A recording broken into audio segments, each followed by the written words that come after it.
దాడి చేస్తే పుల్వామాలో వెంటనే పాకిస్తాన్ లో చొరబడి సర్జికల్ స్ట్రైక్ చేసిన ప్రభుత్వం నరేంద్ర మోడీ ప్రభుత్వం.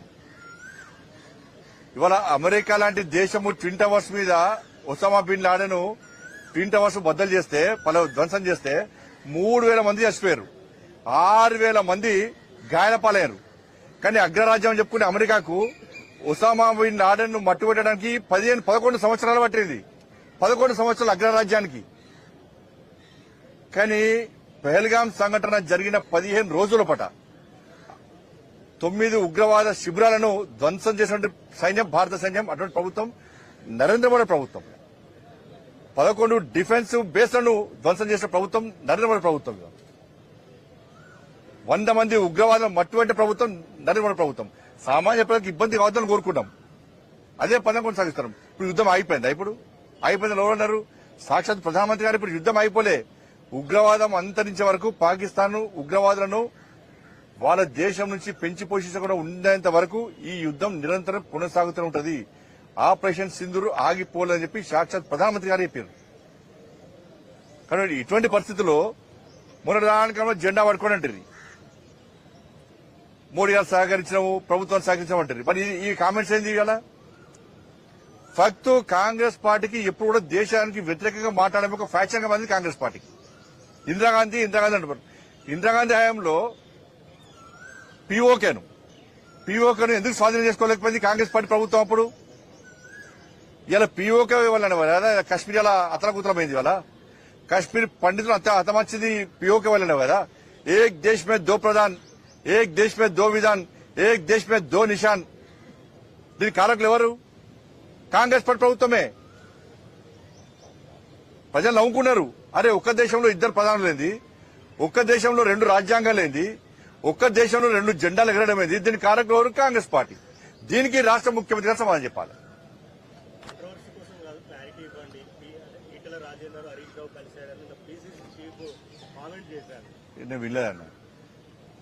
నేను వినలేదు. ఇప్పుడు కాంగ్రెస్ పార్టీ అంత పొలిటికల్ డ్రామా అంతా కాంగ్రెస్ పార్టీదే. ఆ కవితక్క విషయం కూడా కాంగ్రెస్ పార్టీదే. కల్వకుంట్ల ఆర్ట్స్ క్రియేషన్స్ ఆధ్వర్యంలో సినిమా నడుస్తుంది తెలంగాణ రాష్ట్రంలో. ఇప్పుడు 3 పత్తా అన్నాము చూసి చాలా మంది. 3 పత్తాల ఇప్పుడు 4 పత్తా ఆట నడుస్తుంది తెలంగాణ రాష్ట్రంలో. కల్వకుంట్ల ఆర్ట్స్ క్రియేషన్ ఆధ్వర్యంలో 4 పత్తా ఆట నడుస్తుంది. హరీష్ రావు గారు, కవిత గారు, కేటీఆర్ గారు, సంతోష్ రావు గారు 4 పత్తా ఆట నడుస్తున్నది. దీనిలో కేసీఆర్ గారి తీసుకొని జోకర్ ప్రెస్ లో పెట్టారు. దీంతో ఇప్పుడు ఈ చర్చతోని, ఈ కవితక చర్చనో దీంతో తెలంగాణ రాష్ట్ర లాభం జరుగుతుందని చెప్పండి. ఇదో సమస్య అనేది. తెలంగాణ రాష్ట్ర ప్రజలు తెలంగాణ రాష్ట్రంలో మీడియాలో డిబేట్ పెట్టి చర్చించే సమస్య అనేది చెప్పండి. ఇంకా 6 గ్యారెంటీల గురించి చర్చ జరగాలని గీ లెటర్లు చిట్ చాట్ల పేరుతోని ఇదేం పద్ధతి? వాళ్ళ బీఆర్ఎస్ పార్టీని గతంలో మీరు అబ్జర్వ్ చేయండి.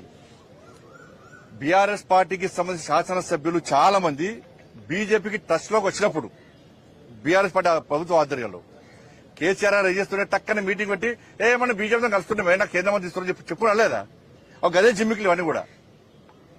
బీఆర్ఎస్ బీజేపీ కలవడం అనేది అసలు బీఆర్ఎస్ మేము ఎందుకు పట్టించుకుంటామన్నా? అది ఫామ్ హౌస్ పార్టీ, కుటుంబ పార్టీ, అవినీతి పార్టీ. కవితక్కను అరెస్ట్ చేయకుండా ఉండాలన్న ఉద్దేశంతో బీఆర్ఎస్ బీజేపీతో కలవడానికి ప్రయత్నం చేసింది. కానీ మేము దరిదాపులో రానియాలి, వాళ్ళని దరిదాపులో రానియాలి బీఆర్ఎస్ పార్టీని. ఈ అవినీతి పార్టీకి అవినీతి వ్యతిరేకం. మేము అవినీతి మచ్చలేకుండా దేశాన్ని పాలిస్తున్నాం. 16 రాష్ట్రాలు 16 రాష్ట్రాలు అవినీతి మచ్చలేని ప్రభుత్వాలను కొనసాగిస్తున్నాం. మేము దాని వ్యతిరేకం. మేము కుటుంబ పాలనకు వ్యతిరేకం. మేము ఈ దేశంలో కాంగ్రెస్ పార్టీ కుటుంబ పాలన వ్యతిరేకంగా ఫైట్ చేస్తున్నాం. కానీ బీఆర్ఎస్ పార్టీని ఏ విధంగా మేము చేసుకుంటాం? కాబట్టి ఈ 4 పత్తా ఆట గురించి చర్చించాల్సిన అవసరం లేదు. మళ్ళీ ప్రజలకు విజ్ఞప్తి చేస్తున్నా, గౌరవ మీడియా సోదరులకు విజ్ఞప్తి చేస్తున్నా, దయచేసి 6 గ్యారెంటీల గురించి చర్చ జరపండి. ఇది కాంగ్రెస్ ప్రొడక్షన్. దీనికంతా కూడా దీని ప్రొడ్యూసర్ ఎవరంటే కాంగ్రెస్ పార్టీ.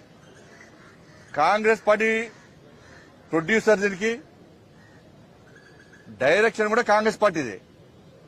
ప్రొడక్షన్ మాత్రం కల్వకుంట్ల ఆర్ట్స్ ప్రొడక్షన్. సెన్సార్ అది ఇక్కడ స్టేట్ చూస్తున్నది సెన్సార్ మార్క్ వస్తే కడిగేస్తాం అందుకే కడిగేయమంటాను నేను అందుకే బంజారీ ఈ చార్పత్త దీంతో ప్రజలకు ఏం లాభం దీంతో అంటున్నాను నేను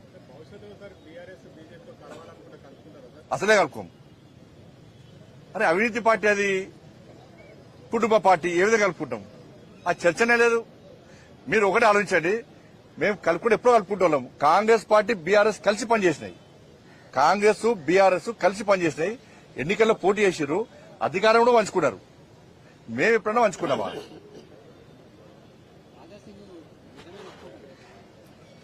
రాజశేఖర గారిని పోయాను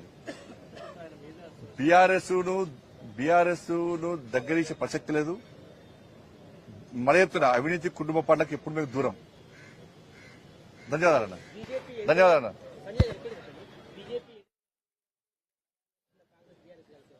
వీళ్ళు అడ్డుకున్నా ఆగేటట్లేదు ఇప్పుడు ఇలా తెలంగాణ మొత్తం చర్చ జరుగుతున్నది వాళ్ళకి ఇచ్చిన అవకాశం వాళ్ళు మొత్తం మోసం చేశారు బీఆర్ఎస్ వాళ్ళు వీళ్ళకి ఇచ్చిన అధికారం వీళ్ళు మోసం చేశారు అందరికీ ఇచ్చాము అధికారం అందరికీ ఇచ్చాము అవకాశం బీజేపీకి ఇద్దాం అధికారం అందరికీ ఇచ్చాము అవకాశం బీజేపీకి ఇద్దాం అధికారం అని చెప్పి ఒక ఆలోచనతోని తెలంగాణ రాష్ట్ర ప్రజానికం ఉన్నారు కాబట్టి ఎవ్వరు ఏం అడ్డుకున్నా కూడా వాళ్ళందరూ కాంగ్రెస్ బీఆర్ఎస్ భవిష్యత్తులో గ్యారంటీ గతంలో ఒక్కటైనట్టు గతంలో కలిసి పోటీ చేశారు ఈసారి మళ్ళీ కలిసి ఒక్కటే జరగదు గ్యారంటీ ఒకటే జరగదు ఎందుకంటే కాంగ్రెస్ పార్టీ జరుగుతున్నది బీఆర్ఎస్ పార్టీ క్యాడర్ లేదు కెపాసిటీ లేదు చార్పత్తా గేమ్ నడుస్తున్నది కాబట్టి వాళ్ళిద్దరు ఒకటిద్దరు ఇద్దరు ఒకటే బీజేపీని అడ్డుకునే ప్రయత్నం చేస్తారు వాళ్ళు అడ్డుకున్నా అరచేతిని అడ్డుపెట్టి సూర్యకాంతిని ఆపలేరు తెలంగాణ రాష్ట్రంలో భారతీయ జనతా పార్టీ అధికారం రావడానికి కూడా అడ్డుకోలేరు ధన్యవాదాలు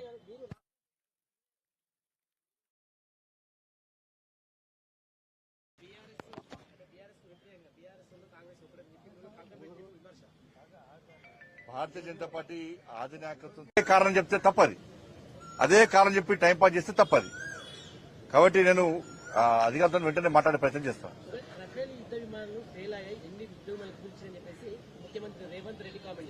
రేవంత్ రెడ్డి గారి యొక్క వ్యాఖ్యలు దేశద్రోహ వ్యాఖ్యలు అవి ఇది పాకిస్తాన్ ఉగ్రవాదులను పెంచి పోషించే విధంగా ఉంది ఇది భారత సైన్యం యొక్క ఆత్మవిశ్వాసాన్ని ఆత్మస్థైర్యాన్ని దెబ్బతీసే విధంగా ఉంది ఆడ పోయి యుద్దం చేసింది నరేంద్ర మోడీ గారు రఫేల్ వేయలే భారత సైనికులు చేశారు భారత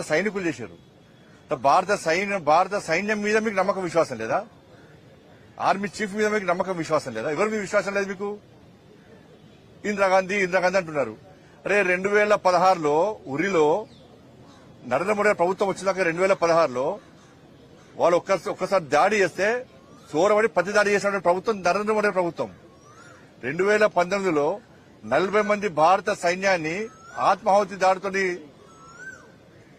దాడి చేస్తే పుల్వామాలో వెంటనే పాకిస్తాన్ లో చోరబడి సర్జికల్ స్ట్రైక్ చేసిన ప్రభుత్వం నరేంద్ర మోడీ ప్రభుత్వం ఇవాళ అమెరికా లాంటి దేశము ట్విన్ టవర్స్ మీద Osama bin Laden twin towers బద్దలు చేస్తే ధ్వంసం చేస్తే 3,000 మంది చచ్చిపోయారు 6,000 మంది గాయాల పాలయ్యారు కానీ అగ్రరాజ్యం చెప్పుకునే అమెరికాకు ఒసామా బిన్ లాడెన్ మట్టుపెట్టడానికి 11 సంవత్సరాలు పట్టింది 11 సంవత్సరాలు అగ్రరాజ్యానికి కానీ పహల్గాం సంఘటన జరిగిన 15 రోజుల పాట 9 ఉగ్రవాద శిబిరాలను ధ్వంసం చేసిన సైన్యం భారత సైన్యం అటువంటి ప్రభుత్వం నరేంద్ర మోడీ ప్రభుత్వం 11 డిఫెన్స్ బేస్లను ధ్వంసం చేసిన ప్రభుత్వం నరేంద్ర మోడీ ప్రభుత్వం 100 మంది ఉగ్రవాదులను మట్టుబట్టే ప్రభుత్వం నరేంద్ర మోడీ ప్రభుత్వం సామాన్య ప్రజలకు ఇబ్బంది కావద్దని కోరుకుంటాం అదే పదం కొనసాగిస్తారు ఇప్పుడు యుద్దం అయిపోయిందా అయిపోయింది ఎవరున్నారు సాక్షాత్ ప్రధానమంత్రి గారు ఇప్పుడు యుద్దం అయిపోలే ఉగ్రవాదం అంతరించే వరకు పాకిస్తాన్ ఉగ్రవాదులను వాళ్ళ దేశం నుంచి పెంచి పోషించకుండా ఉండేంత వరకు ఈ యుద్దం నిరంతరం కొనసాగుతూ ఉంటది ఆపరేషన్ సింధూర్ ఆగిపోలేదని చెప్పి సాక్షాత్ ప్రధానమంత్రి గారు చెప్పారు కానీ ఇటువంటి పరిస్థితుల్లో మొన్నటి జెండా పట్టుకోనంటారు మోడీ గారు సహకరించడం ప్రభుత్వాన్ని సహకరించమంటారు మరి ఈ కామెంట్స్ ఏంది ఇవాళ ఫక్త్ కాంగ్రెస్ పార్టీకి ఎప్పుడు కూడా దేశానికి వ్యతిరేకంగా మాట్లాడే ఒక ఫ్యాక్షన్ గా మంది కాంగ్రెస్ పార్టీకి ఇందిరాగాంధీ అంటారు ఇందిరాగాంధీ హయాంలో పీఓకేను ఎందుకు స్వాధీనం చేసుకోలేకపోయింది కాంగ్రెస్ పార్టీ ప్రభుత్వం అప్పుడు ఇలా పీఓకే వల్ల కాశ్మీర్ ఇలా అతలకుతలమైంది ఇవాళ కాశ్మీర్ పండితులు హతమార్చింది పీఓకే వల్లనే కదా एक देश में दो प्रधान, एक देश में दो विधान, एक देश में दो निशान. దీని కారకులు ఎవరు? కాంగ్రెస్ పార్టీ ప్రభుత్వమే. ప్రజలు నవ్వుకున్నారు. అరే ఒక్క దేశంలో ఇద్దరు ప్రధానులేంది, ఒక్క దేశంలో రెండు రాజ్యాంగాలేంది, ఒక్క దేశంలో రెండు జెండాలు ఎగరడం ఏంది? దీని కారకులు ఎవరు? కాంగ్రెస్ పార్టీ. దీనికి రాష్ట్ర ముఖ్యమంత్రి గారు సమాధానం చెప్పాలి.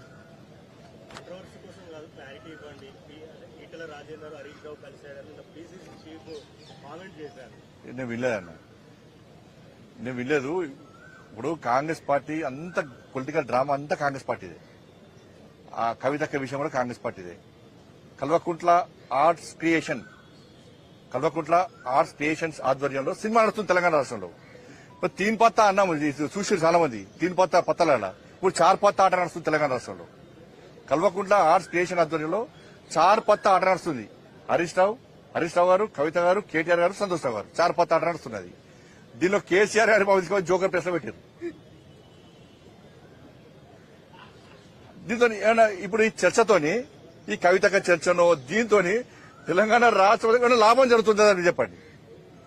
ఇదో సమస్య అనేది. తెలంగాణ రాష్ట్ర ప్రజలు తెలంగాణ రాష్ట్రంలో మీడియాలో డిబేట్ పెట్టి చర్చించే సమస్య అనేది చెప్పండి. ఇంకా ఆరోగ్యాల గురించి చర్చ జరగాలని గీ లెటర్లు చిట్ చాట్ల పేరుతోని ఇదేం పద్ధతి? ఇవాళ బీఆర్ఎస్ పార్టీని మీరు గతంలో మీరు అబ్జర్వ్ చేయండి. బీఆర్ఎస్ పార్టీకి సంబంధించిన శాసనసభ్యులు చాలా మంది బీజేపీకి టచ్ లోకి వచ్చినప్పుడు బీఆర్ఎస్ పార్టీ ప్రభుత్వ ఆధ్వర్యంలో కేసీఆర్ గారు చేస్తుంటే టక్కని మీటింగ్ పెట్టి మనం బీజేపీతో కలుస్తున్నామే, నాకు కేంద్ర మంత్రి ఇస్తున్నా చెప్పుకోవడం లేదా? ఒక గదే జిమ్మికులు ఇవన్నీ కూడా. బీఆర్ఎస్ బీజేపీ కలవడం అనేది అసలు బీఆర్ఎస్ మేము ఎందుకు పట్టించుకుంటామన్నా? అది ఫామ్ హౌస్ పార్టీ, కుటుంబ పార్టీ, అవినీతి పార్టీ. కవితక్కను అరెస్ట్ చేయకుండా ఉండాలన్న ఉద్దేశంతో బీఆర్ఎస్ బీజేపీతో కలవడానికి ప్రయత్నం చేసింది. కానీ మేము దరిదాపులో రానియాలి, మేము వాళ్ళని దరిదాపులో రానియాలి బీఆర్ఎస్ పార్టీని. ఈ అవినీతి పార్టీకి అవినీతి వ్యతిరేకం. మేము అవినీతి మచ్చలేకుండా దేశాన్ని పాలిస్తున్నాం. 15 రాష్ట్రాలు 16 రాష్ట్రాలు అవినీతి మచ్చలేని ప్రభుత్వాలను కొనసాగిస్తున్నాం. మేము దాని వ్యతిరేకం. మేము కుటుంబ పాలనకు వ్యతిరేకం. మేము ఈ దేశంలో కాంగ్రెస్ పార్టీ కుటుంబ పాలన వ్యతిరేకంగా ఫైట్ చేస్తున్నాం. కానీ బీఆర్ఎస్ పార్టీని ఏ విధంగా మేము చేసుకుంటాం? కాబట్టి ఈ చార్ పత్తా ఆట గురించి చర్చించాల్సిన అవసరం లేదు. మళ్ళీ ప్రజలకు విజ్ఞప్తి చేస్తున్నా, గౌరవ మీడియా సోదరులకు విజ్ఞప్తి చేస్తున్నా,